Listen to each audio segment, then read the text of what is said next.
Bagdana police સ્ટેશનમાં જે ગુનો નોંધાયેલો છે આપ લોકો જાણો છો, અત્યાર સુધીમાં સીટે પહેલા શરૂઆતમાં 8 આરોપીઓની ધરપકડ કરવામાં આવી હતી અને બાકીના કેટલાક આરોપીઓની પણ ધરપકડ અત્યારે કરવામાં આવી છે. આ તમામના નિવેદનો, સંયોગિત સાક્ષીઓના નિવેદનો, કોલ ડિટેલ્સ અને તમામના આધારે જયરાજ આહિરને પણ 3 દિવસ પહેલા અહીંયા બોલાવવામાં આવેલા હતા આઈજી કચેરીએ. એમની પૂછપરછ ચાલેલી હતી અને ત્યારબાદ પણ બીજા 2 આરોપીઓની ધરપકડ સીટે કરેલી હતી અને તમામ પુરાવાઓને અત્યારે ધ્યાને લેવામાં આવ્યા અને આજે સવારથી જ એસઆઈટીએ સાથે તમામ પુરાવાઓની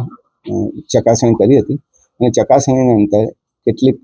બાબતો સ્પષ્ટ કરવા માટે જયરાજ આહિરને ફરીથી અત્યારે સમન્સ પાઠવવામાં આવ્યું છે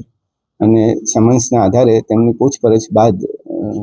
તમામ એસઆઈટીની ટીમને ચોક્કસપણે લાગ્યું છે કે આમાં પ્રાથમિક પુરાવા પૂરતા છે કે જેમાંથી જયરાજ આહિરની ધરપકડ કરી શકે, એટલે આજરોજ એમની ધરપકડ કરવામાં આવી છે.